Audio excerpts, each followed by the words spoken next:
Good evening, everyone, and thank you for joining us for what should be a brilliant meeting with speeches from esteemed guests from the UK and across the pond in the US, and also from across the political spectrum on the topic of uniting for peace. My name is Lauren, and I'll be the chair for this evening's event. I'm a member of the Workers' Party of Britain, and I sit on the National Steering Committee for the No2NATO organisation that was founded in London in February this year.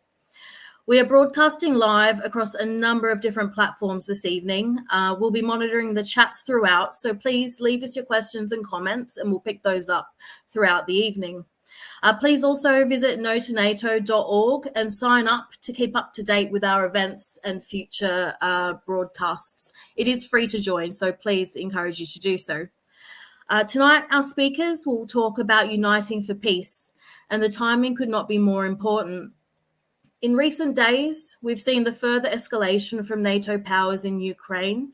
We've heard here in Britain from Liz Truss and Rishi Sunak, who are targeting China, naming them as the greatest threat to global security. Meanwhile, China has recently brokered peace deals between Saudi Arabia and Iran to end the war in Yemen and has sent peace delegations to negotiate a ceasefire between Ukraine and Russia, though this was, of course, opposed by the US and the UK and other NATO powers. So with these developments in the international situation, building the broadest anti-war and anti-imperialist movement possible has become a most urgent task. And that's why tonight we are talking about unity. But without further ado, I'm pleased to introduce our first speaker for this evening, a lifelong anti-war activist, former Labour and Independent MP here in Britain, broadcaster extraordinaire and esteemed leader of the Workers' Party of Britain. Please welcome Mr. George Galloway. Thank you, Lauren. Most kind, and my fraternal greetings to my fellow panelists and to all the people watching this broadcast now or later on catch-up, particularly, if you'll forgive me, my comrades in the leadership and the ranks of the Workers' Party of Britain. As some of you know, I'm having to work overseas at this point in time, so it's longer than usual since I saw my comrades in the party. In any case, the Workers' Party is proud to be co-founder of No2NATO No2War because we believe in being involved in things larger than us, in things broader than us, and uniting people around the two demands, no to NATO, no to war, which are managing to unite disparate forces and indeed help to redraw the political boundaries, political map of the world. One of my fellow speakers told me just before we came on air that he used to despise me and hate me with a passion, but not now. And these are sweet words, actually, to hear, because we live in a world where some people that are regarded, would regard themselves as being right-wing, are supporting these two demands, and many who would regard themselves and be regarded as left-wing are entirely opposed to these demands. So we figure that what matters is not left and right, but right and wrong. And so, as you, Lauren, in your introduction, pointed out some of the significant developments over this last period, let me just say this before adding my own tuppence worth. We need to do this more often. We need to have a meeting online, I think every week, not least because every time we have one, rival organizations schedule one for exactly the same time. So let's tire them out. We don't need to assemble all of these speakers, but we have to have 2 or 3 at least broadcasting every week, because we are on the launch pad, our engines are burning, but we haven't taken off yet. And there may not be as much time as people think in order to achieve liftoff, because several developments have taken place over the last few days alone that tell me that a full-scale confrontation, a nuclear exchange in Europe may not be that far off. But I don't have time to go into everything deeply, because of the size of the panel, let me quickly identify what I think those main developments are. First of all, the news today that officially Germany is in recession, the economic powerhouse of Germany, the main economy of the European Union, has caught not cold but influenza, and God knows what that will do for the rest of the European economies. If I had time, I'd tell you about the 7 European capitals I've been in the last 7 months, and the obvious signs of recession, even depression, social dislocation, despair, and alienation that I have found in those 7 capitals. But as the latest of them was Berlin, let me say I could have told you that Germany was in recession even without looking at the numbers. It was written on the faces of the people, the boarded up businesses in the streets, the wage cuts that people are experiencing, the cuts in the fabric of the public realm that are evident everywhere in Germany. In Germany, the lights are going out, and they may not be lit again in our lifetime, depending on how long our lifetime is, because the other big development is the announcement by Belarus and Russia that nuclear weapons have now been moved to Belarus territory.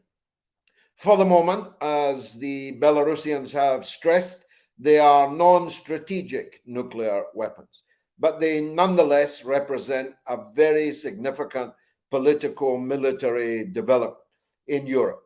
The absurd hypocrisy of the Americans saying that this is a breach of the non-proliferation treaty to which Russia is a signatory should be laughed at, because, of course, American nuclear weapons are now stationed on American military bases in just about every single NATO member in Europe. So proliferation was begun by the United States, not by Russia.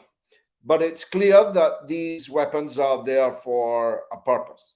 They're there because Russia believes that a NATO intervention in the war in Ukraine may very well be imminent, or indeed even underway. The Wall Street Journal this week revealed not just a split between the US and the UK. The Wall Street Journal believes that the US is the adult in the room, in the partnership, in the alliance in Ukraine, and the United Kingdom is the reckless juvenile who has moved his special forces, and I quote the newspaper, in close proximity to the front line, and maybe even on the front line, maybe even involved in the terrorist attack on Russian territory in Belgorod that was made just the other day, which ended so disastrously.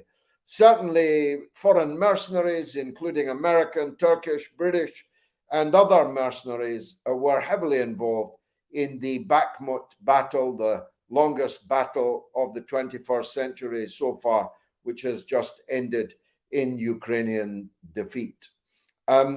It was the justification by the United States for dropping its atomic weapons on Japan. Some of us feel there were other ulterior motives, but it was their stated justification that in order to defeat Japan, they did not want to have to fight through every single island and every inch of the Japanese mainland all the way to Tokyo, because the cost in American lives would have been too great for that to be a price worth paying when the alternative of using nuclear weapons was available to them. If that justification was true, and the United States maintains it until this day, they were recently in Hiroshima for their G7 summit, and that was their justification. Well, of course, if that is a justification for the use of nuclear weapons for the United States, then it obviously is a justification for Russia to use nuclear weapons also. Russia has a no first use policy. The United States does not.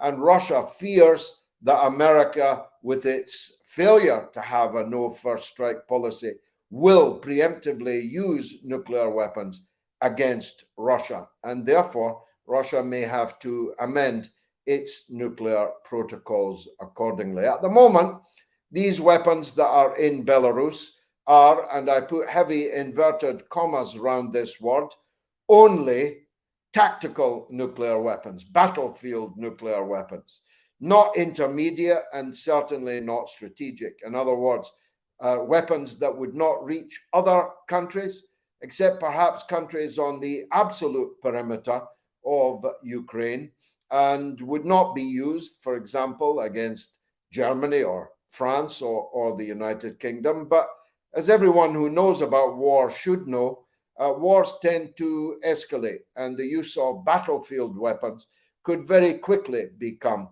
the use of intermediate range nuclear weapons. And if that were to happen, there are obvious countries like Germany, but perhaps particularly like the United Kingdom, which is more passionately involved in this war than any other country, including the United States. But even the battlefield weapons, even if they were used only in Ukraine, are in a NATO target-rich environment.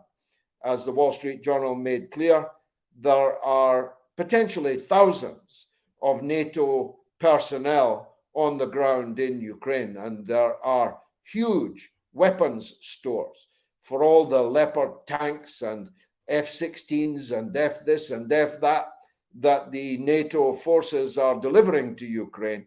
These are all legitimate targets, of course, from Russia, and could even be the targets of a battlefield nuclear strike. NATO would be forced at that point, of course, to consider whether to respond either inside or outside of Ukraine with their own battlefield nuclear weapons. And then we would be off and running into a conflict that might bring about the end of the world. People say that this is alarmism, but Russia did not move these weapons into Belarus for nothing. Putin has not been regularly warning of the dangers of nuclear conflict over the last couple of weeks for nothing. And of course, once upon a time, Joe Biden said sending Abrams tanks and F-16s into the war would be a declaration of World War III, since when he's moved Abrams tanks and is shortly to deliver F-16s to the battlefield. So escalation, I'm afraid, is the name of the game, which is why I say there is great urgency in the need for us to build a mass movement, which we have not yet built. Let's be honest about that. There have been sporadic and impressive demonstrations in Germany and elsewhere in Europe, a good one in the United States, but small. The people of France, as always, lead the way, but these demonstrations in France will not stop the war. Frankly, only a mass uprising in Germany against the economic suicide that its so-called socialist, so-called green government has now delivered amongst its people. So I say, let's step up our agitation, our education, and our organization so that we can at least never be said to have not tried hard enough to stop what could become a human disaster. I wish I had more time, but that would be unfair to the other speakers. Thank you, Lauren, and thank you to all the other speakers for the opportunity to speak this evening. Thank you very much, George. Do you have time for one question? I guess you've kind of touched on it with, you know, what will it take to stop the war? And I guess our campaign with No to NATO is initially about withdrawing Britain from NATO. And I guess what's required to do something like that? We've seen with Brexit would be the recent sort of analogous example, uniting across the political spectrum in the face of, lots of criticism from those on the left and the right. What does it take to put something like that together? Well, for me, if you're backing NATO, then you no longer are the left. And if you are the left, then I am not the left. And I think a lot of people feel that way. This is very short term, this campaign, because either everything will change as a result of a general European war, whether involving nuclear weapons or not, and it's hard to see how it would not, or the war will come to an end, and the only way it can come to an end is with a Russian victory. Russia cannot afford to lose this war. This is existential for Russia, and it will not stop the war until its demands have been met, either at the negotiating table or on the battlefield. So that leads me to believe, and it's one of the reasons why my show, the mother of all talk shows, now has a German version, Modes auf Deutsch, in German, every Sunday at 5 p.m. Berlin time, is that this can only be stopped now in Germany. And if the German people, now that they have officially moved into recession, a recession that will be long and deep and has already caused them great pain and distress, if the German people allow Scholz and the Greens to continue to lead them to national suicide and disaster, then I'm afraid all hope is lost. We in Britain have a government that has quite simply lost its mind. Rishi Sunak said at the dispatch box in Parliament this week, not only that Russia's economy was crashing, but that it was losing on the battlefield on the very day that it captured Bakhmut, where a private military company defeated the armed forces and weaponry of all of NATO. But on the day where our supermarket food price inflation reached 25%, and on the day that Russia's inflation rate was 2.5%, the lowest inflation rate in all of Europe. And you wonder about this more than anything else. Not one member of parliament, not one out of 650 stood up to contradict Rishi Sunak. We have a one-party state in Britain. In fact, we have a one-party state in most parts of what we call the Western world. And so looking for hope from our parliament will not happen. But the German parliament is something different. There is opposition on the left and on the right to Scholz and the Greens' national suicide bid. And they're going to have to step up to the plate, and quickly, if this disaster is to be averted. No, I think that's an interesting and pertinent point, and I guess we'll have to wait and see how the situation develops in Germany. But as you said, we need to be meeting much more regularly to discuss this, and hopefully we'll set up more broadcasts in the future. So thank you so much. While we still can, Laura. Yes, while we still can. And so thank you so much, George, for joining us this evening. Look forward to speaking to you again soon. Thank you. Thank you. And so I'll introduce now our next speaker, who is the chair of the People's Party in the USA. He was the co-founder and organizer of the Rage Against the War Machine organization. So please welcome Mr. Nick Brana. Hi, Nick. How are you? Hi. Thanks so much for having us.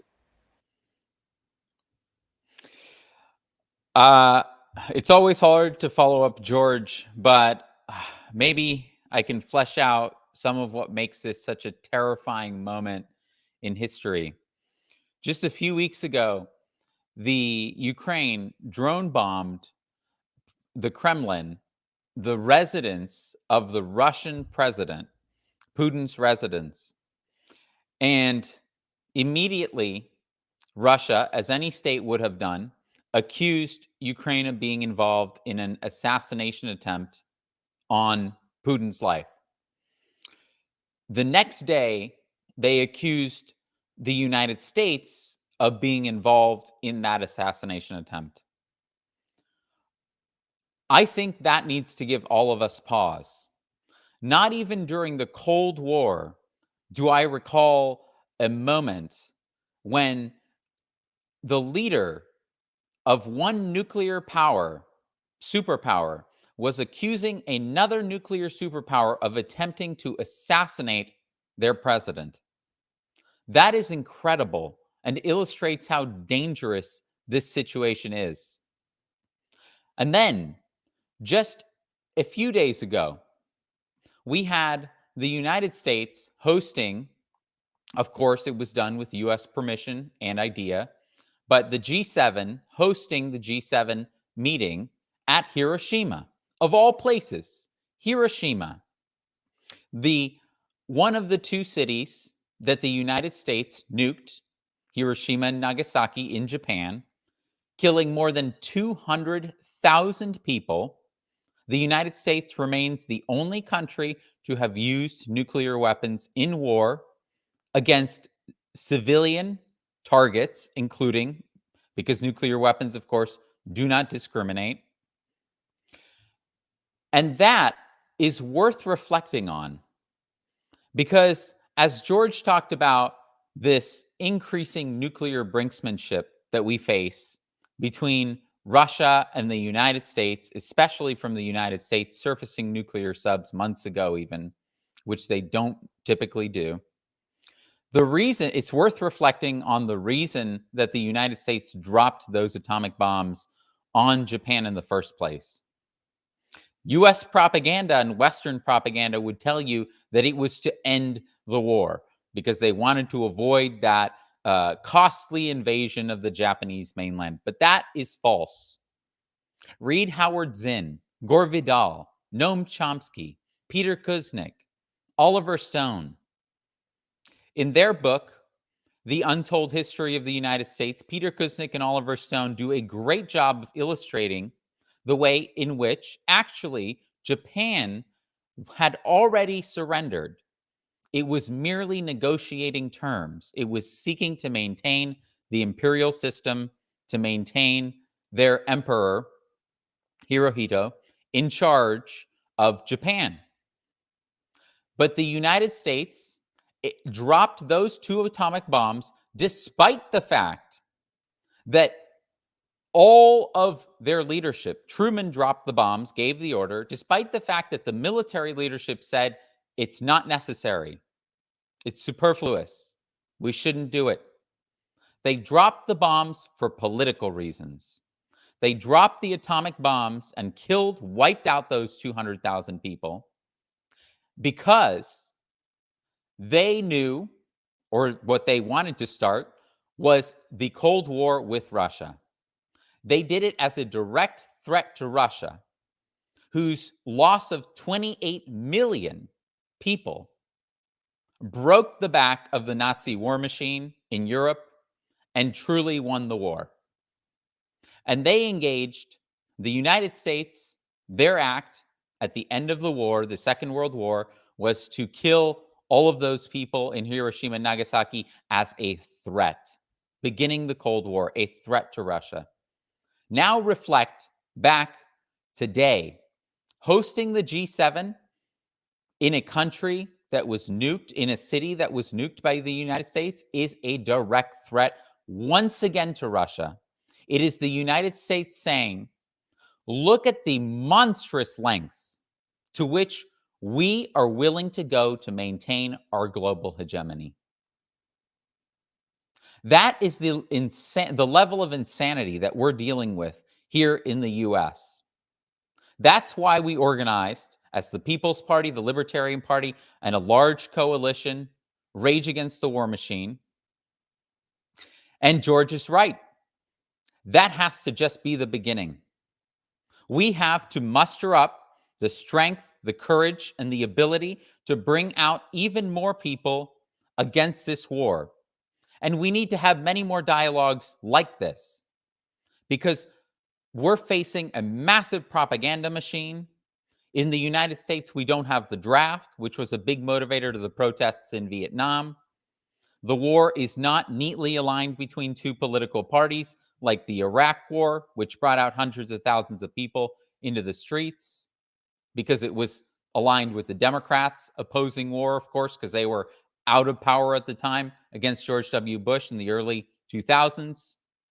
And so we need to discuss now, how is it that we can impress upon people the utter lunacy of the United States-led NATO coalition, which is taking us right up to the brink of nuclear war with Russia, and is illustrating in its actions the G7 placing missiles right next to Russia, in Poland, in Romania, seeking to do the same in Ukraine by inducting Ukraine into NATO.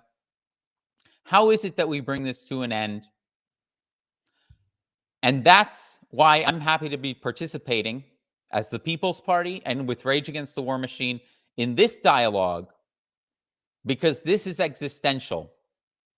There is not a lot more room between where we are of one nuclear superpower accusing another of attempting to assassinate its leadership, and another satellite state of that superpower sending depleted uranium weapons to attack Russia, as Putin said, which introduces a nuclear component to the war.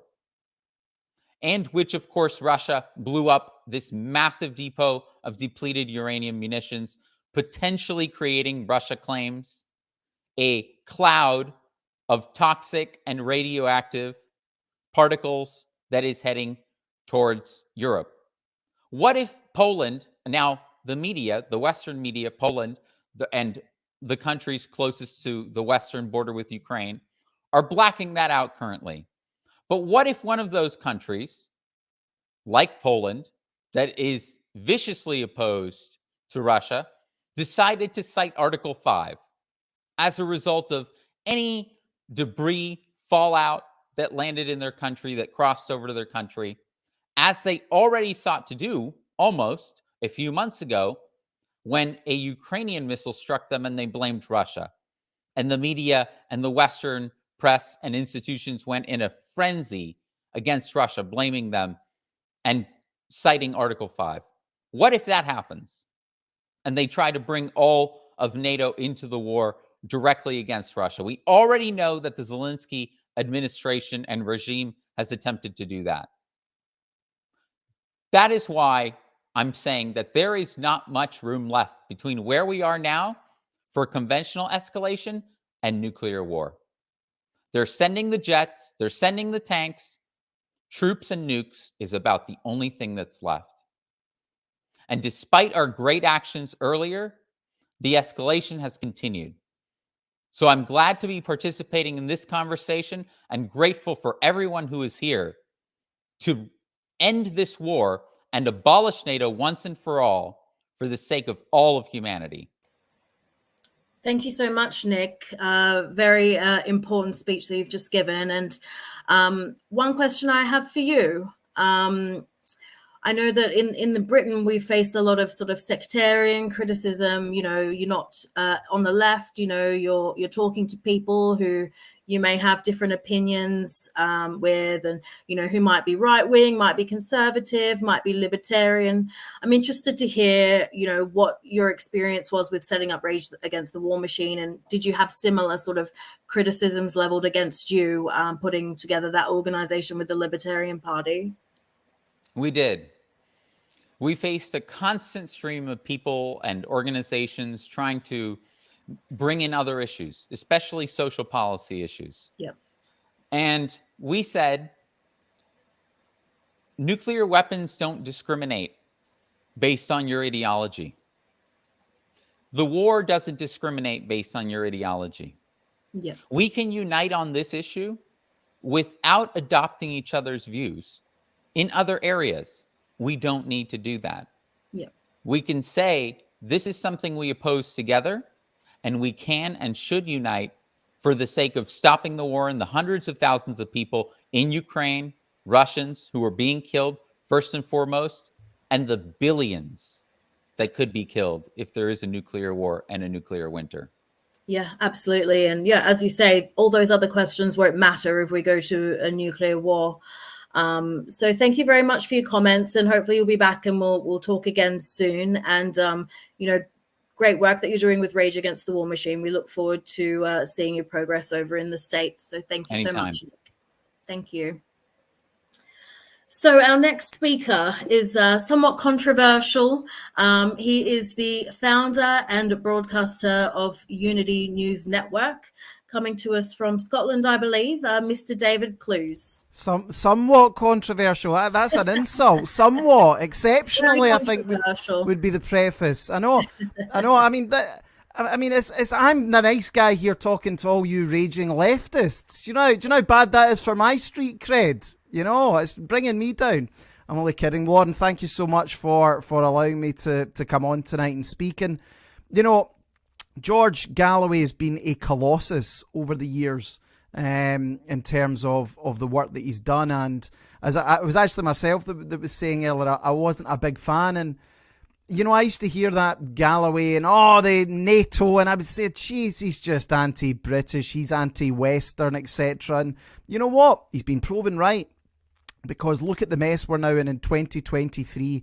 And also Rage Against the War Machine has done a fantastic job. And this is the key thing we all have to look at, and I talk about this quite frequently as a sort of a pyramid of issues. Now, to some people, perhaps the number one issue might be, climate change. They may think that. To others, it's the ongoing COVID situation. To others, it may be public sector workers. To some, it may be capitalism, etc. However, sitting at the top of that pyramid, we can be in no doubt, is that if there is a World War III, if there is a nuclear strike by either party, none of that matters. None of that matters at all. And people need to waken up to that. And I'm glad that both George and Nick were talking about that with a sense of urgency.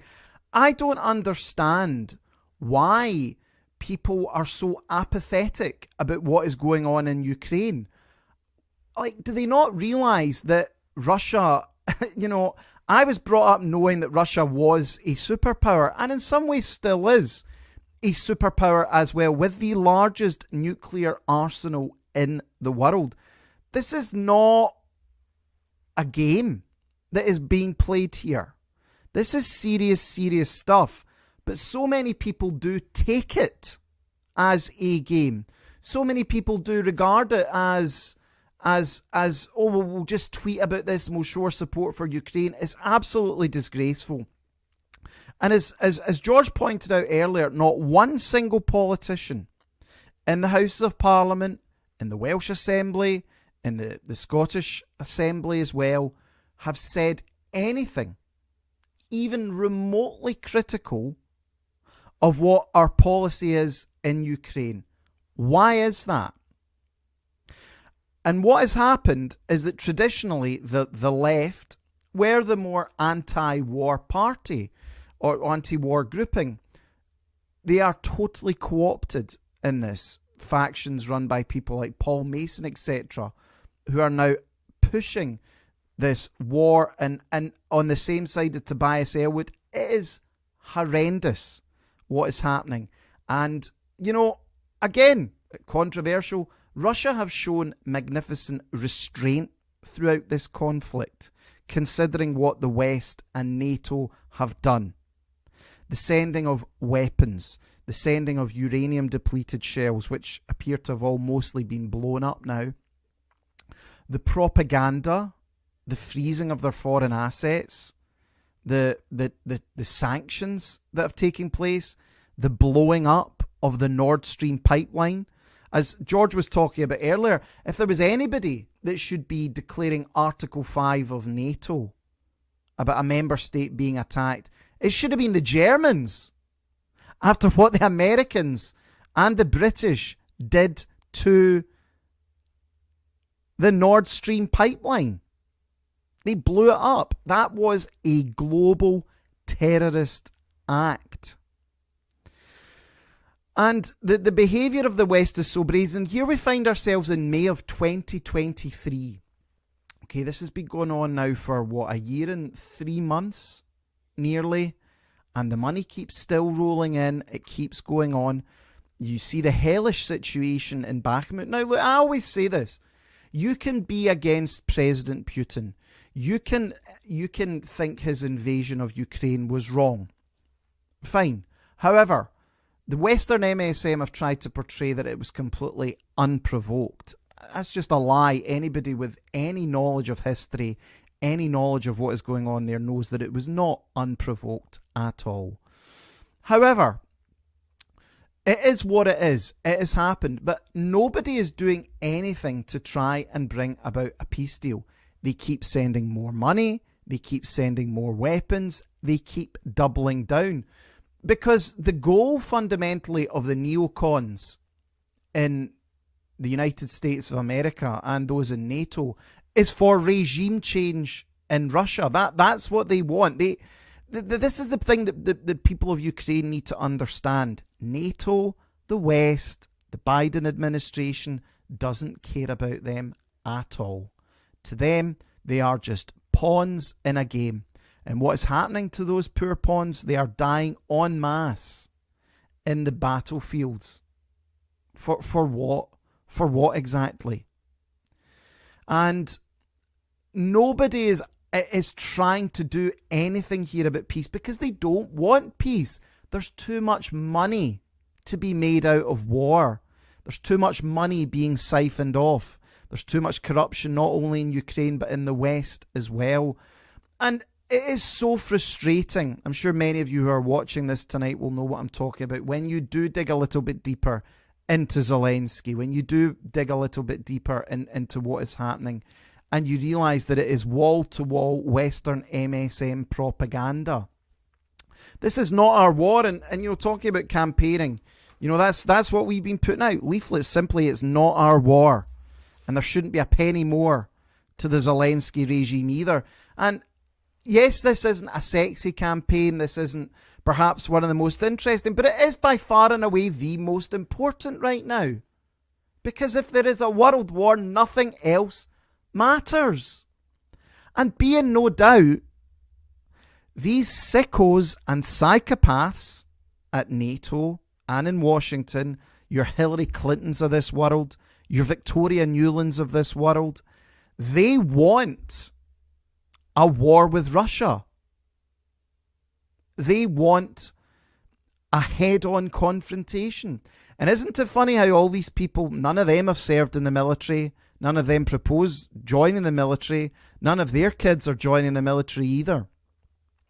It is despicable, and I'm glad to see some of the comments against Paul Mason, because he truly is a despicable individual, as is John Sweeney. And this is where that sort of smug, and it is very smug, that smug attitude has overtaken what should and shouldn't be done. And we're the good people. If you're opposing this, you are fighting on behalf of Putin. You're just a propagandist for Putin. And they lie about you, and they smear you, and they call you absolutely everything. But you know what? I will be called whatever they want. Everybody in this panel should be proud to be called the names that they're called by these psychopaths, because we're actually the ones trying to come up with a peaceful settlement. And be in no doubt, in February, early February 2022, there was a peace deal on the table. And what did Boris Johnson do? He went over to Zelensky and he told him, no, you're not signing that. And here we are now, hundreds of thousands dead, mostly on the Ukrainian side. Don't believe the lies about the Western MSM, how many Russians have died. That's just lies. Mostly Ukrainians, mostly young men who aren't coming back. Someone's father, someone's husband, someone's son. And what is not nice, what is not noble, and what is not good. And that is why decent people need to come together, speak in a civilized way and try and stop this. The analogy I use, it's like you're driving past in the car and you see two people who you've never met, you don't know anything about, and they're punching the lights out each other. What do decent people do? They would perhaps stop the car and try and break them up. What's the West doing? They're stopping the car and they're saying to one side, look, here you go, have an axe. Have a baseball bat. Let's really have some fun here. And it is just so wrong. It's got nothing to do with democracy. It's got nothing to do with freedom. It's got everything to do with entrenching NATO and Western hegemony. And that all has to end because it doesn't create peace. All it creates is absolute bloodshed. So I think that's Lawrence there again. I think that's really all I have to say. And it has been an absolute pleasure to be here. And just amongst people who are able to actually still engage their brains, because the Western MSM doesn't, of course, allow you to do that. Thank you, David. Well, it was very controversial indeed. What I wanted to ask you, because obviously, you know, us on the left, we face a lot of criticism for platforming yourself because you're so incredibly controversial, as we've discussed. Do you face similar sort of criticism from people on your sort of section of the political spectrum? No, and it is a very interesting phenomenon because, of course, free speech in the 80s and 90s was actually a left-wing issue because leftist voices were denied, whereas what you actually find is UNN and the circles I mix in, we encompass quite a broad spectrum of people who are libertarians, freedom movement, to maybe people who are more on the right, but genuinely there is actually a willingness to speak, to debate and have an openness, and that really is an insidious culture now that does exist within the left wing of no platforming, of non-debate and non-discussion. And you know, in many ways that very much suits the power brokers. Yes, because they don't want people talking, and it is a horrible culture because it is only through debate and dialogue and analysing these situations. So I'm not really sure how you can overcome it. It's just, do you know what? It's very. I just find it very childish. Yeah. No, I agree. And especially on such a major issue as this, which is war, and as Nick pointed out, the way in which they've been attacked and demonized. Fundamentally, they just don't want you questioning the agenda. It doesn't matter whether you're left-wing, right-wing, libertarian, I don't know, whatever you are. They just don't want you questioning them, and they will use whatever tools in their mechanism to shut you down and deny you a voice. No, absolutely. And thank you again for inviting me to speak on your platform about a month ago in London. And I think, you know, we have to trust that our ideas, you know, once people hear them, they'll come to our point of view. And that's why, you know, allowing us to speak is so dangerous. And that's why we don't agree in engaging in no platforming. So thank you again, David, for joining us tonight. Pleasure. It's been great to hear from Lauren. you. Always good to see you, and I'll see you again. Thank you. Good night. Thanks, David. Good night. So our next speaker for this evening, coming to us live from Austin, Texas, is the chairperson of the Libertarian Party in the USA, which I believe is the third largest political party in the States, and also co-founded the Rage Against the War Machine organization. So I'm really looking forward to hearing about their experience in the US anti-war movement. So please welcome Angela McArdle. Hi, Angela. Hey, Lauren. Thanks so much for having me. Delighted to be here with you guys today. I guess like Nick, I have an interesting perspective on this from the United States perspective and from a third party. It's sort of interesting as we enter the presidential election cycle to see who will be campaigning for war and who will be campaigning for peace. I think obviously everyone here is watching, but the rest of the world is watching too, because unfortunately the rest of the world gets dragged along with whatever our major political decisions are. Both pro-war and anti-war perspectives are going to say that we have to do it to fight for existence. We have to oppose war or we have to bring war. But how much sense does that really make? We are the most powerful country in the world. It's disingenuous to say that we have to go to war across the world and support the actions that are happening in Ukraine by NATO. It's completely disingenuous. We're not threatened by Russia. And our government allowed this to happen by interfering in their geopolitical conflict in a place in the world where, unfortunately, political control has been disputed for many, many years. It's wrong what our government allowed to happen under the banner of NATO. It's wrong for our government to finance NATO. Our government, I believe, is complicit in the death toll over there for encouraging this conflict. They're complicit in the deaths of the Ukrainians. Everyone says we have to do this for the Ukrainian people, for the people who are caught in the middle of this miserable conflict. I unfortunately do think that, our government has increased the death toll over there. From a libertarian perspective, especially from the party perspective, we're excited to push back against this. And we're going to be doing that and partnering with the People's Party again and other minor parties and what's going to be called Operation Warhawk Removal, where we push to pressure and ruin the campaigns of some of the worst warmongering politicians in the United States.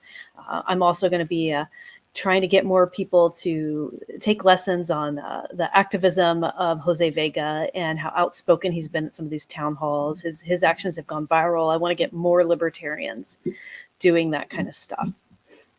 I think that this sort of work, issue coalitioning, is really important. It's important on so many levels. We have to really push back right now because mainstream political powers, they are all in across the board on fighting these wars for empire.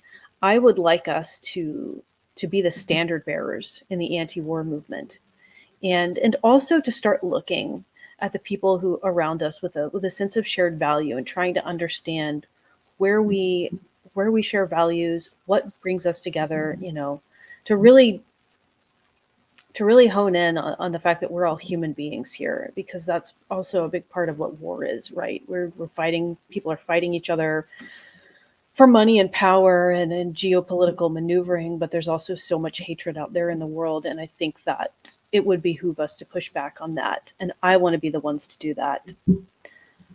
I want to focus on the things that bring us together and to unite us in our humanity.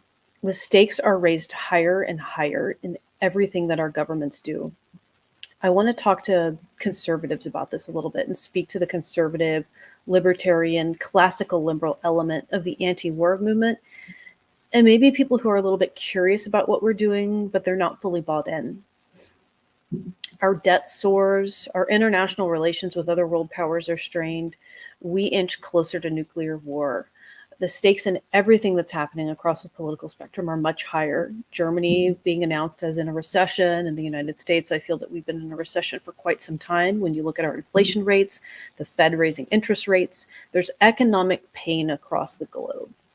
So from the perspective of the West, there's been a lot of talk about the West and what the West is doing. I think it's like you have two wolves inside of you, right? Which wolf will win? The one that you feed. Do you want to be known for the things that the rest of the world admires you for things that people flee their countries and come here for?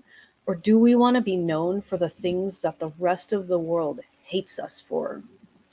The BRICS agreement should send a strong message to the West to pull back and revisit those things that make us great, not monsters.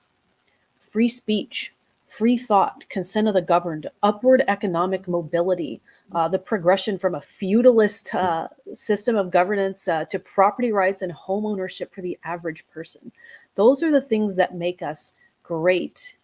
Those are the things that we should be known for. We should not be known for military conquest across the world, blowing up children and weddings with drone bombs. The things that make us great turn us into monsters when we try to force them on other countries across the world through military might. we become twisted and warped representations of our former selves, and the people that we torment become stunted with atrocity and rage. Our actions, to that extent, destroy everyone, including ourselves. People in the Middle East have not democratically agreed for us to rain hellfire down on them with drone strikes. There is no economic theory in nuclear winter. There are no peace talks with dead people, and there's no second chance once that happens. So I think we've got to let go of power grabs across the globe.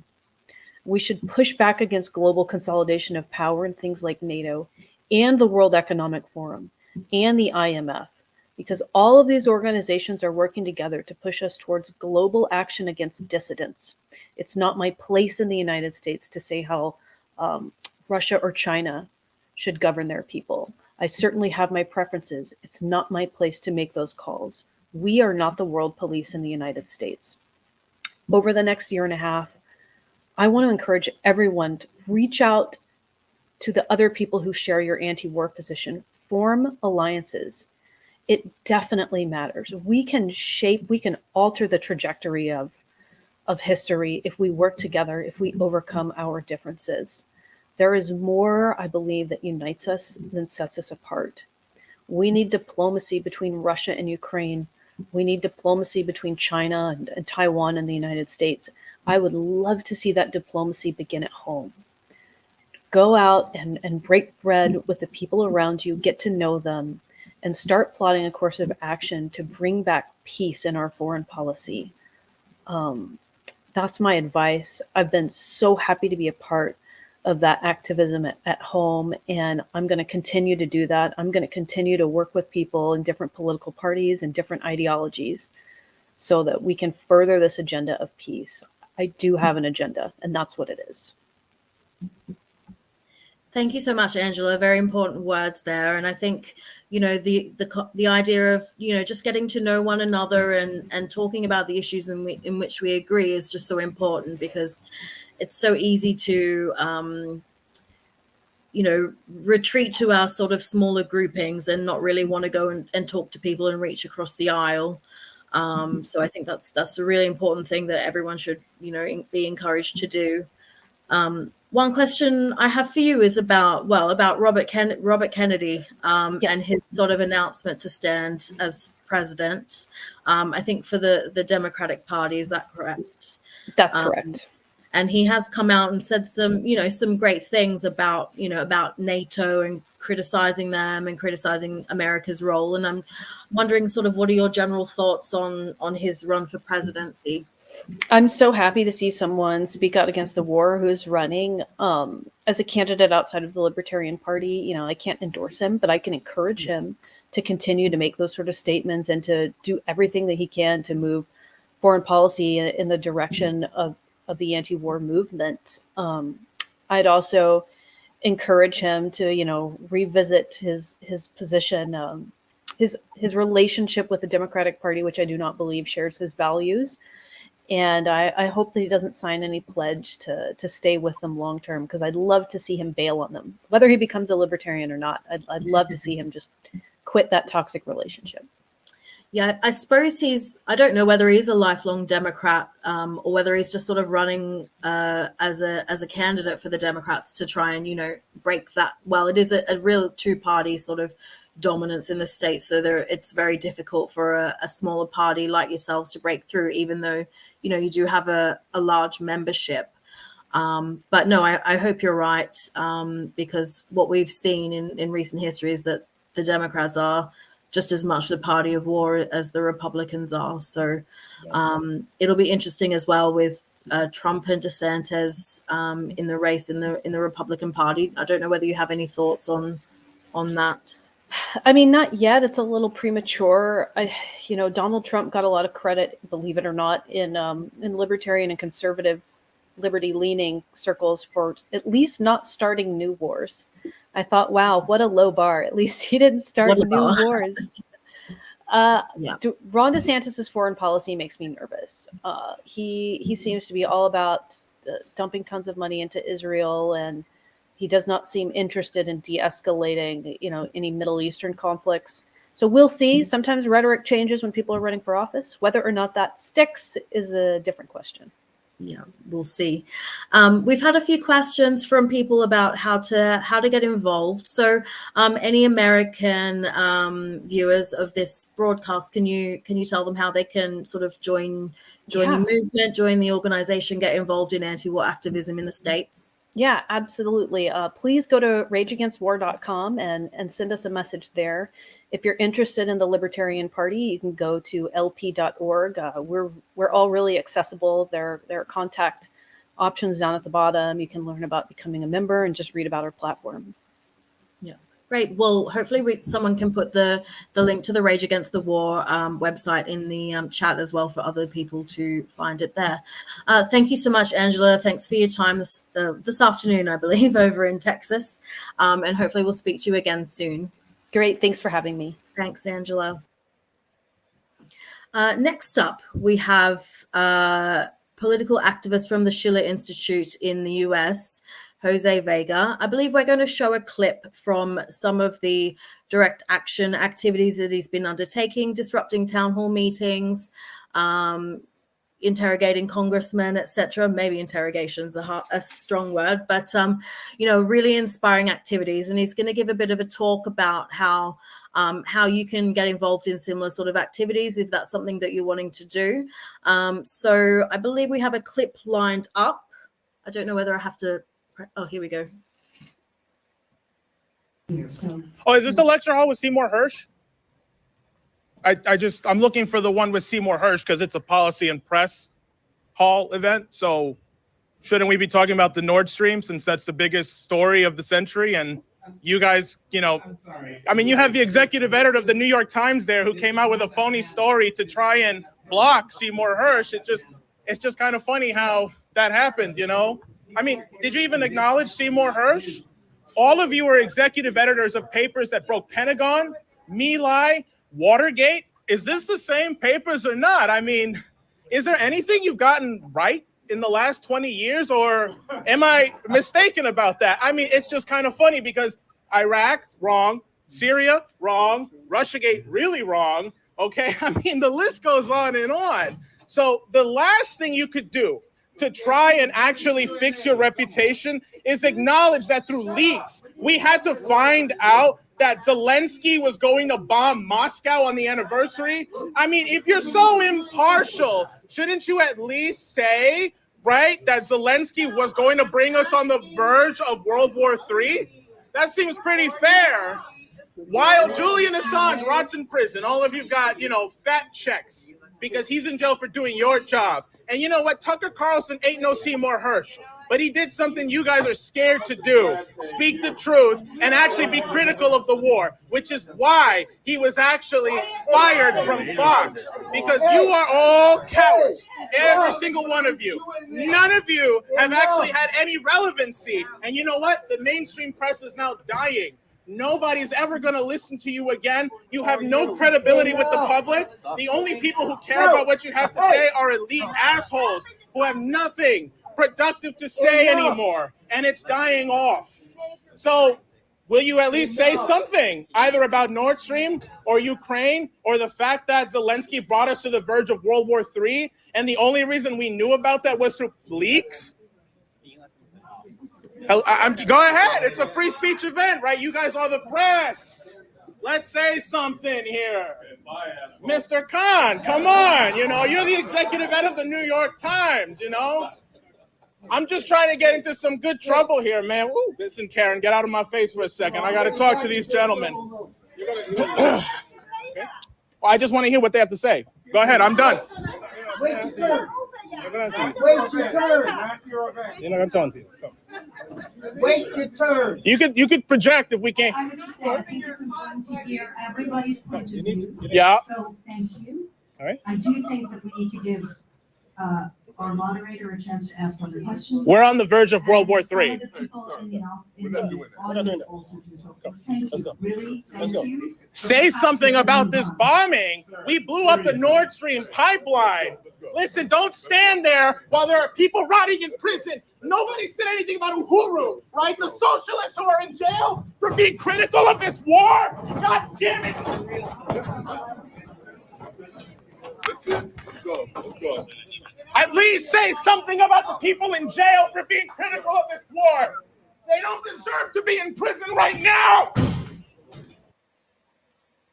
Wow, such bravery and very inspirational. I'm really looking forward to hearing from Jose about his experience with, disrupting these town hall meetings, and he's going to sort of talk about direct action. And for all of those who are asking about how they can get involved, this is the speech to listen to and try and emulate that wherever you can. So please welcome Jose Vega. Thank you. Thank you for having me. You can hear me okay, Lauren? Yeah, definitely. Thank you. Perfect. All right, perfect. Well, first I want to thank everybody on the panel and the speakers. I think George in the beginning said, that somebody on here said they hated him and now they're happy to be on here with him. And that's exactly right. The issue is that we should not be tragic, like in Hamlet, right? Hamlet has the ability to actually save Denmark and do something, but he lets his own tragic impulses get the better of him. And we see this in his speech where he says to be or not to be, whether 'tis nobler in the mind to suffer the slings and arrows of outrageous fortune, or to take arms against a sea of troubles and by opposing them, end them. In other words, do I act or do I not act, For who would bear the whips and scorns of time and the oppressors, So I want to start this from that standpoint of tragedy and hope. There's a very famous speech at the end of Oliver Stone's movie, JFK, where Kevin Costner says, I think that most of us believed that justice came into being automatically, that virtue was its own reward, that good would triumph over evil. But as we get older, we know that this just isn't true. Individual human beings have to create justice. And this is not easy because the truth often poses a threat to power. And one often has to fight power at great risks to themselves. Then he also goes on to say, and he quotes a great American, and says, a real patriot must be prepared to defend its country against its own government. And so I'm coming to hear all of you today. Are you prepared to defend your country against your own government? When Martin Luther King Jr. marched on Washington in '63, that was actually originally done against the Kennedys. And it was that speech and that march that actually transformed the Kennedys to actually act in accordance with what the people actually wanted and what was actually virtuous. And I'm coming here to tell you this, that even though the Western countries have admitted that sanctions aren't working, that no matter what they've thrown at Russia, it doesn't work to slow them down, they still continue to sanction. Even as Germany enters a recession and the United States is looming in one too, they will continue to throw themselves in a suicidal pit. And they are going to continue to hang themselves, and they're going to continue to drink this poison chalice. For what? For pride. See, the thing is, you won't be able to reason with your government. You won't be able to appeal to some higher principle of consciousness in their minds because a lot of it is gone. It's dead. They've tried to kill off their consciousness. And yeah, maybe there are a few. For example, over here in the United States, we have the Squad. Some of you may know some of these people like Alexandria Ocasio-Cortez, Jamal Bowman. And maybe their heads can be rattled. But we are not in a situation right now where we can try and appeal to everybody's conscience. We have to supersede our government. We have to take back our government. And we've seen many examples of that in history, one of that being the civil rights era. We see that happening in El Salvador with this president, Nayib Bukele, and say what you want. But, I actually have here a picture of my father, who was drafted forcefully at the age of 16 into one of the bloodiest civil wars of El Salvador. So that's his draft card there. That's him, age 16. And this is his little draft card here. And you can see all that there. It's my dad was 16 years old and forcefully drafted into this army as a child soldier. He was literally a child soldier. And that war was one that was instigated by the United States and the Office of Population Affairs. Okay, El Salvador was a country that was used as a playground for the Western elites to do whatever they wanted. And now it is a safe haven where people can actually go and travel. And my father, who fought there and bled there, is now very happy and optimistic with what's happening in El Salvador because people have actually taken back their government. The median age of the legislative assembly there is like something in the 40s. You know, people are like 40 years old. Bukele himself is only like 42, 43 years old. That's one example of people taking back their government. But even beyond that, right now, every single citizen, wherever they are in the world, especially if they're in a country that is promoting NATO or funding NATO or is a NATO ally, has to step up right now, supersede their government and say, you know what, we are not going to allow you to sleepwalk us into World War III. Because World War III is just nuclear war. And none of us will be here to be squabbling and being petty at each other. Right now is the time for us to actually stand up against this oppressive regime that sanctions other countries and coups other countries and instigates war in other countries. And so what I've done is I've done this process of what people in the UK call doorstepping, which is I like the term. It's a new term for me that people have brought to my attention. But here in the United States, I've termed it intervention. In one sense, it is kind of like an alcoholic intervention or like a drug addict intervention, because you see somebody, they are doing something that's causing great harm, not just to themselves, but to the entire country. And you're going there and you're smacking them in the head, metaphorically, of course, with reason and truth. Because as Sophocles has said, you know, the greatest weapon you can have is truth.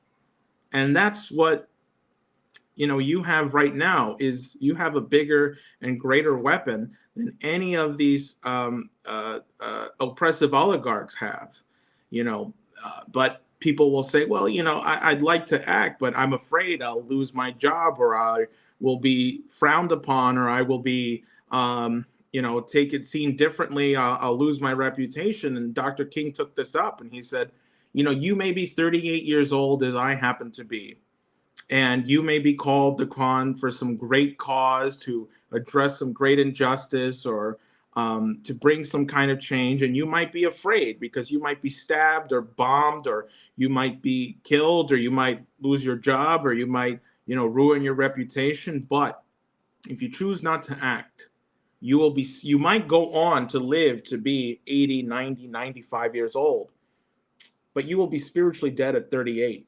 And the physical cessation of your breath is but the belated announcement of an earlier death of the spirit. And there's a quote here from Henry V from Shakespeare, which he says, we band of brothers, for he today that sheds his blood with me shall be my brother. And that goes back to what George was saying in the beginning, that we all need to put aside our differences. And whenever anyone else does an intervention, I call them my friend, even though I may have never even met them before, because anybody who fights against this oppressive regime is my brother, is my friend, on the very basis that they actually stood up. And so Shakespeare goes on to say, be he ne'er so vile, this day shall gentle his condition. And gentlemen in England now abed shall think themselves accursed they were not here. It's kind of like, in the greatest moments of history where people say, well, if I was in there, I would have stood up. I would have, done something. I would have been one of the people going to jail. Well, it's like, well, where are you? Now is the time to say, don't look back on this period of history and say, God, I wish I was, more involved. Now is the chance to do it, because the stakes have never been higher in human history. And so that itself is one of the motivating factors why you should actually be speaking truth and doorstepping every moment you can. Here in the United States, their congressmen have town halls, but they're very controlled. So you might go to a town hall and they say you have to write your question down, and maybe it'll get selected, but it never is, because they filter out their questions. It is very rare for a congressman to have a town hall where people can raise their hands and actually ask a question. And that also, by the way, tells you what you'll be dealing with. If you go to a congressman and already they tell you have to write your question down, that's not somebody who's seeking to be honest. And so sometimes it requires you to break the social contract and be heard. What I mean by social contract, when you're at an event, you're not supposed to interrupt the person speaking. You know, it's supposed to be, there's like a relationship between the audience and the person actually speaking. And it's not your job to interrupt the speaker. But sometimes extraordinary circumstances call for extraordinary action. And my advice to people who want to do this is this: the hardest part is not deciding what to say, but it's actually standing up and breaking that tension. That's the hardest part. It's like jumping into a pool, and you're jumping into the deep end of the pool, or in the deep end of the water. The scariest part is not actually swimming in it, it's jumping in. And I describe this feeling to everyone that once you actually stand up and the first words come out of your mouth, you control the authority and the power in that room, and people will hear what you have to say, even if it's just the first sentence that leaves your mouth. You control that power. The rest of what you say may or may not be heard, but the world will hear it thanks to the power of social media and other things like that. And so once you actually say something, even if it's not the best intervention in the world, because the first intervention that got worldwide I did was against Alexandria Ocasio-Cortez. That one was my 6th or 7th intervention. I had done one on Kamala Harris, Congressman Espaillat, Jamal Bowman, Senator Gillibrand. There was one more, and then AOC. And so, you know, the other ones weren't as good as that one. I hadn't had my technique down, I guess you want to call it. I didn't get the camera angles right, but, you know, it's the fact that you do it and the fact that you send a signal back to the mother base or to the headquarters where they say, you know, you know, the plebs are now starting to ask questions about things we don't want them to ask. And so I'll end this off by saying this. First, if people want resources, we have the classes that we've given already. Recordings are available. But secondly, I gave a similar metaphor at an earlier conference, and I'll repeat it here.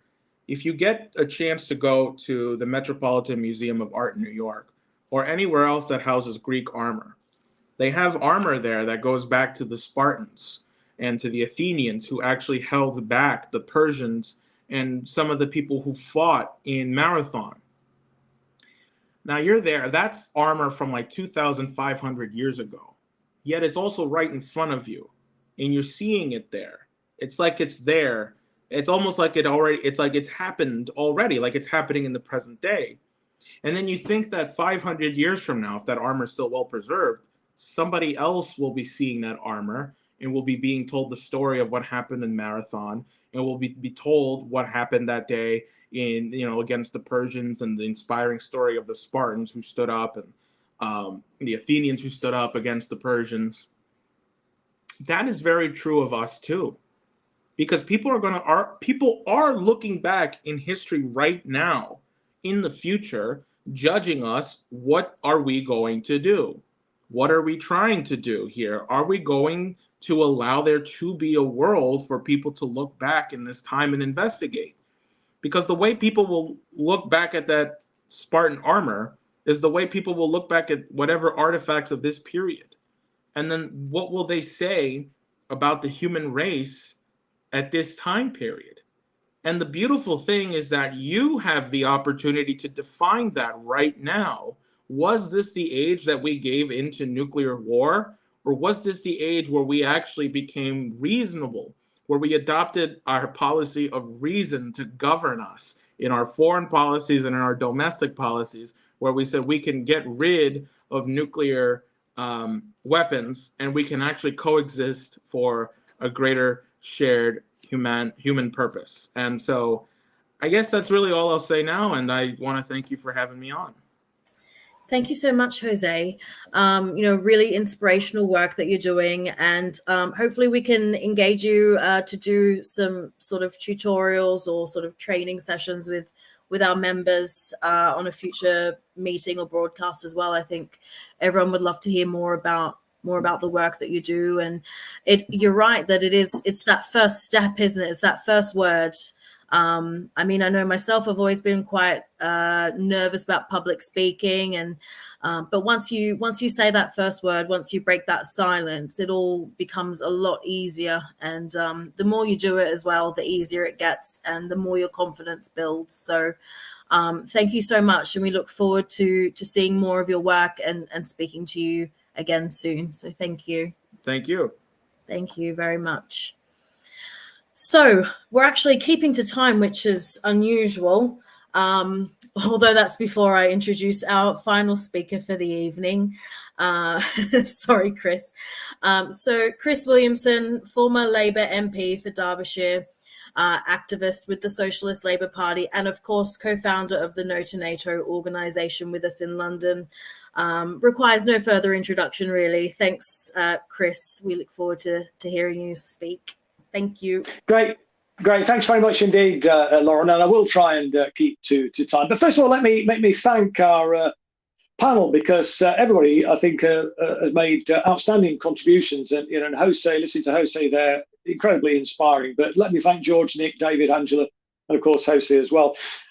Just let me pick up first of all, if I may, something that David said. I mean, he said he doesn't understand why people are so apathetic about what's going on right now. But I think one of the main reasons is the role of the corporate media, which David, to be fair, did also criticise. I mean, let's remember what Julian Assange said. I mean, he took a very dim view of the media's role in starting wars. He said the journalists who helped to start wars were actually war criminals, and he's absolutely right about that, of course. And the pro-war propaganda being churned out by the corporate media over the last 15 months has gone into overdrive since the beginning of NATO's proxy war in Ukraine. I mean, look, I catch a train down to London every week to record a programme called Palestine Declassified. And in the waiting room in the station, there's always Sky News playing in the background. And I was in the waiting room the day after Bakhmut fell to Russian forces. And given what we know about what we know anyway about the course of the war there, I naively thought that Sky News would acknowledge that fact, but Sky News had a different tale to tell. They had some alleged military expert in the studio telling viewers that Russia was losing the war, that China had made a strategic blunder by strengthening its collaboration with Russia. But of course, criticism of China is just another NATO talking point, isn't it? I mean, the corporate media hacks are willingly churn out that anti-China propaganda day in and day out. I mean, if we had a functioning fourth estate, you'd think there'd be some pushback, a little bit of pushback, wouldn't there be, against the prospect of a war with China, which George talked about in his contribution. But far from pushing back, I mean, these NATO stenographers happily cheer it on. I mean, look, the British corporate media is merely a mouthpiece for NATO's pro-war propaganda. There's no critical analysis of the claims by politicians that Russia and China pose a threat to world peace. There's no attempt to hold these politicians to account for prolonging and escalating the war in Ukraine. There's no scrutiny either, is there, of Zelensky's clampdown on opposition. Political and media voices are being closed down, and there's no analysis, no criticism of that in the corporate media, nor is there any reference to the torture and murder of Ukrainian citizens by literal Nazis and other far-right extremists in the Ukraine, who they sort of deem these people as Russian collaborators or undesirables in some way. And we've seen the horrors, the horrific on-street torture, people being tied to lampposts and having their lower garments removed and then being abused and worse things happening. There's no examination in the corporate media either of the so-called Advantage Ukraine Investment Initiative, which is basically Zelensky's vehicle for flogging off his country's assets to the likes of BlackRock, for God's sake, Goldman Sachs and Halliburton. And of course, Halliburton, let's remember, notoriously made a financial killing out of the carnage in Iraq, and now it seems they want to do the same in Ukraine. If you look at the website, Zelensky is quoted on Advantage Ukraine's website saying the war in Ukraine is the greatest opportunity in Europe since World War II. And you've got BlackRock's chief executive, Larry Fink, saying that Ukraine can be a beacon to the rest of the world about the power of capitalism. I mean, what NATO is clearly trying to facilitate here is a kind of neoliberal nirvana. But you'd never know that from listening to or reading the output of Britain's corporate media outlets. I mean, they give no consideration either to NATO's ultimate goal of balkanizing Russia and then pivoting against China. But of course, NATO and its corporate media stenographers don't get it all their own way these days. I mean, the alternative independent media makes it harder to hoodwink people. Of course, the online independent media didn't exist in the run-up to the illegal war in Iraq, but 20 years ago, unlike today, anti-war voices were given a platform on the corporate media back then. I mean, George Galloway was regularly interviewed to make the case against war. So I want to give a shout out really to independent media outlets, platforms like the Grey Zone News, the Mint Press, Redacted, the Duran, who else is there? The Jimmy Dore Show, Afshin Rattanzi's going underground, who's had to decant now to the Middle East because he was basically closed down. His platform was on RT. And of course, George Galloway's own mother of all talk shows. They're all essential viewing, in my opinion, and there are others out there as well if you look for them. I've actually only done, Lauren, one interview with the corporate media about the war in Ukraine, and that was back in March 2022, and it was the local BBC Radio Derby station in the city where I live. And even then, the presenter admitted on air that they were uncomfortable about inviting me to speak, and they had a conference about whether they should invite me on to allow me to air my views. He even said on air, believe it or not, or asked me how I'd respond to people saying that I was betraying my country for calling for peace, for saying the war was unnecessary, that it could have been avoided, that NATO had provoked this war, going right back to 2008 and Bucharest Declaration and before the US-backed and EU-backed, for that matter, coup in Ukraine, the role of the Nazis in Ukraine. All of this was deemed to be, unpalatable, unacceptable, and they thought very long and hard about whether to give me a platform to say that. Needless to say, I've never had another opportunity. I've never been invited back to a local radio station or any other, for that matter, because they just don't want to hear these anti-war voices these days. So the corporate media has really gone backwards in terms of certainly any commitment to free speech. But tragically, the corporate media's pro-war Russophobia is also being amplified by some who claim to be on the political left.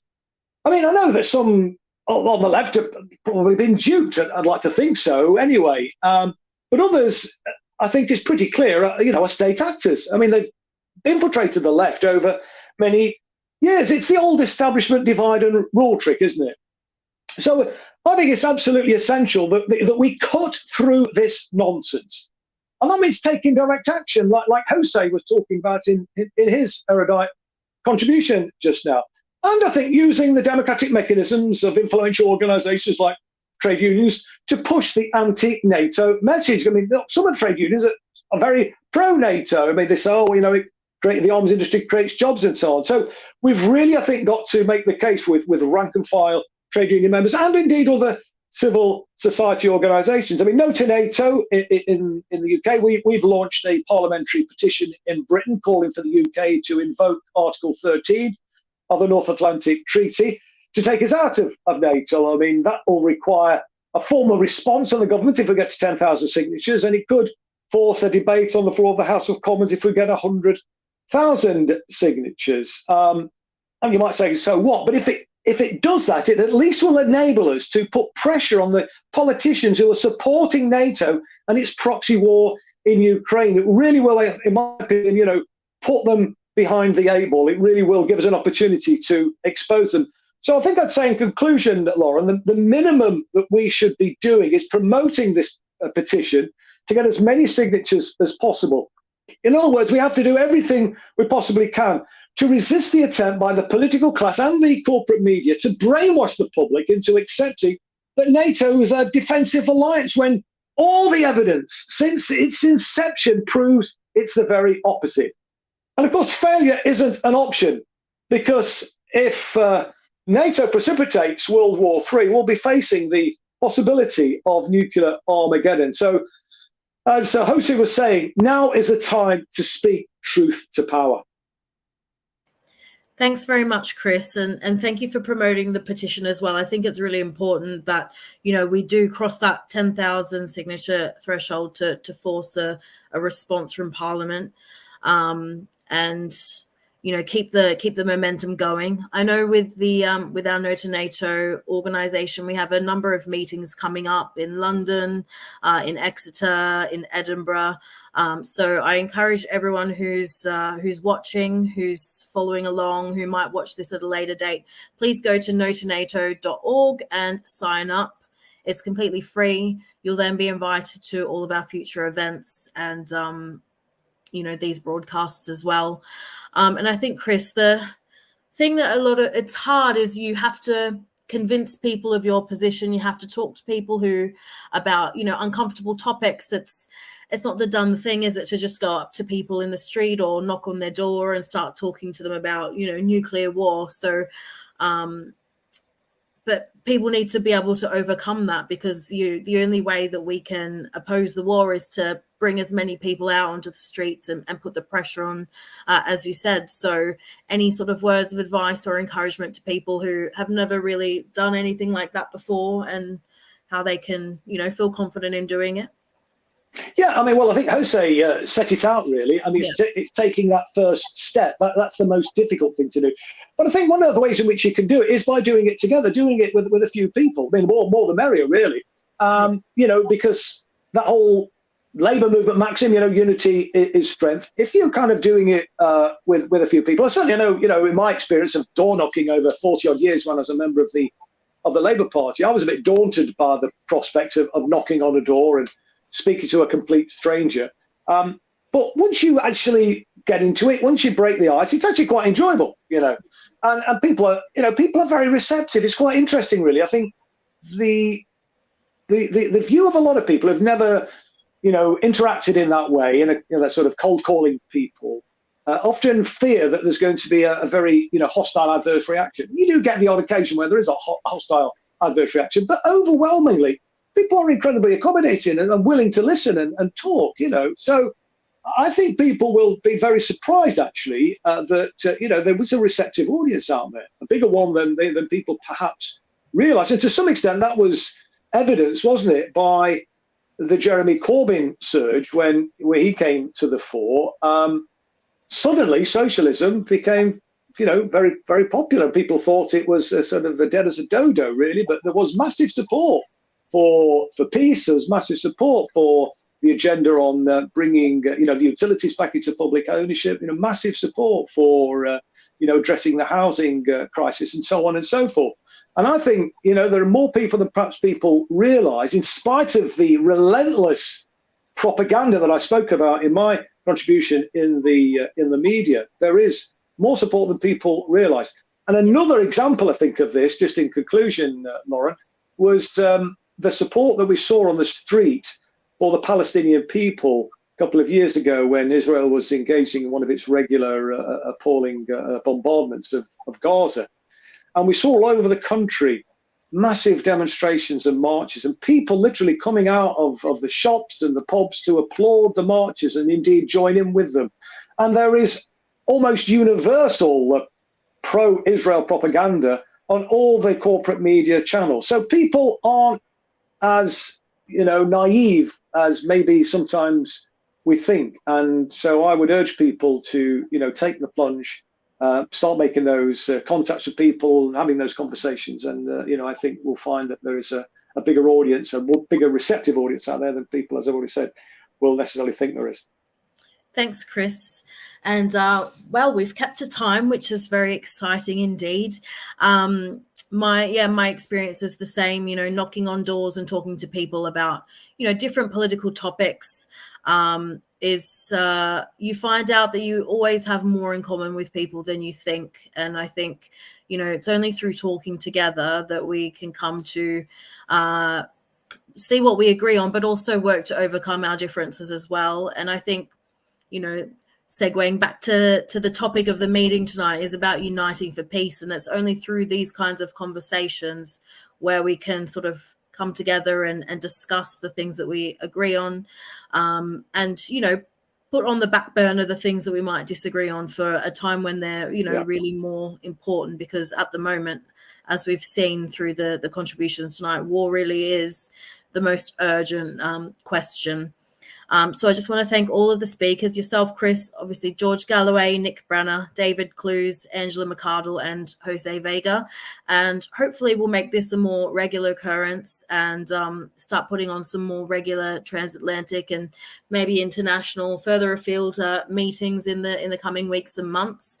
But please go to No2NATO.org, sign up there. You'll find out about more meetings and events that you can get involved with. And yeah, we'll take it from there. So thank you all again for joining us this evening, and we hope to see you again soon. Thank you.